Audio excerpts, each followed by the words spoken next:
Hi, I hope you will be reading the NCERT book thoroughly.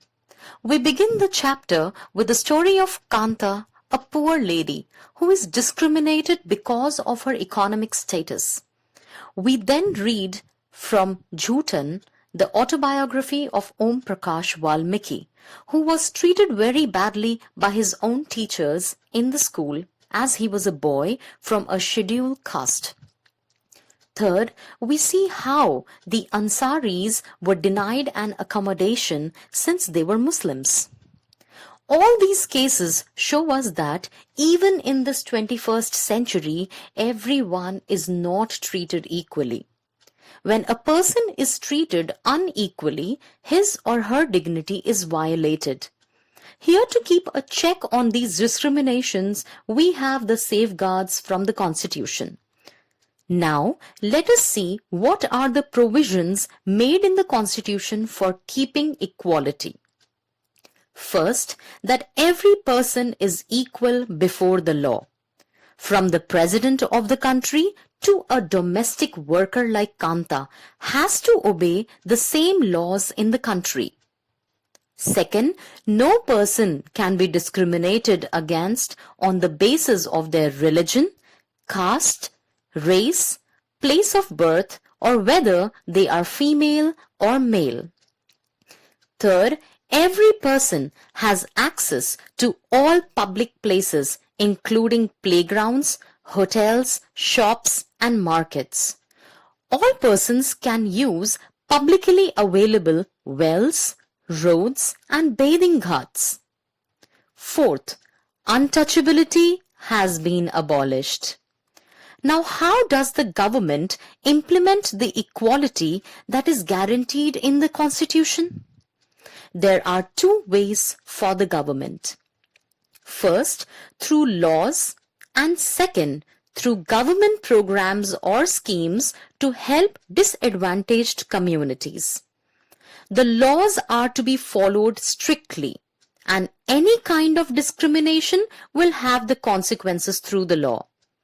The midday meal scheme is a better example of the government scheme. It is a program introduced in all government elementary schools to provide children with cooked lunch. Tamil Nadu was the first state in India to introduce the scheme. After many years, in 2001, the Supreme Court asked all state governments to begin this program in their schools within 6 months. What were the positive effects of this program? The poor children have begun enrolling and attending school regularly. Children stopped going home for lunch earlier. They used to go for lunch and would not return to school. Their attendance has improved. Their mothers, who earlier had to interrupt their work to feed their children at home during the day, now no longer need to do so. This program has also helped to reduce caste prejudices because both lower and upper caste children in the school eat this meal together. And in quite a few places, Dalit women have been employed. This program has also helped to reduce caste prejudices because both lower and upper caste children in the school eat this meal together. And in quite a few places, Dalit women have been employed to cook the meal. The midday meal program also helps reduce the hunger of poor students who often come to school and cannot concentrate because their stomachs are empty.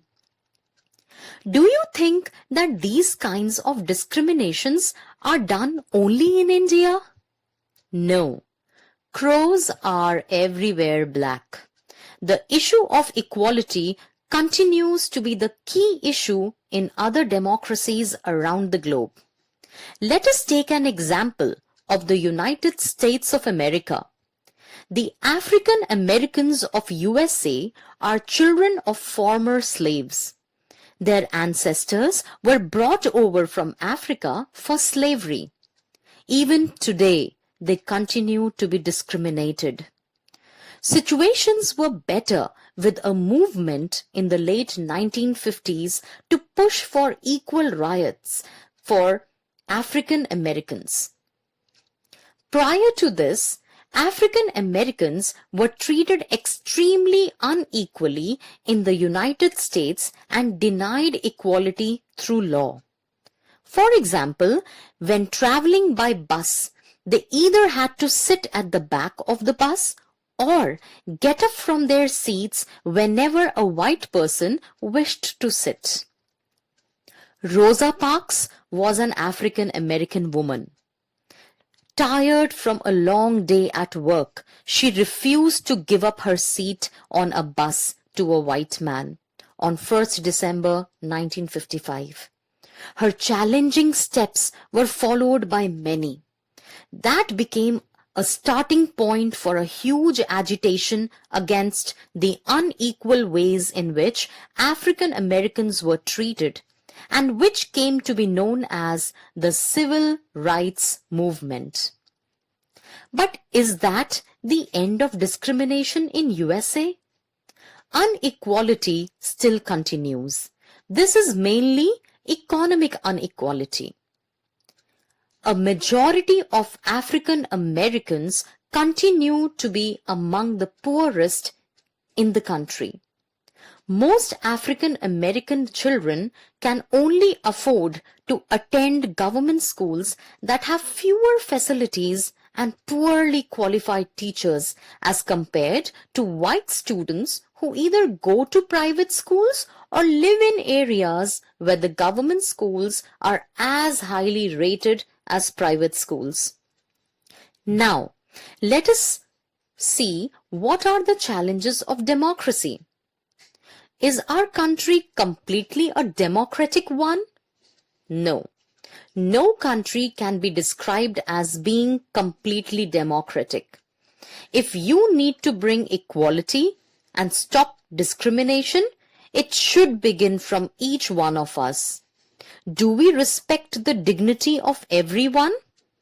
Be it a hawker, a beggar, or an auto driver, let the change begin from each one of us.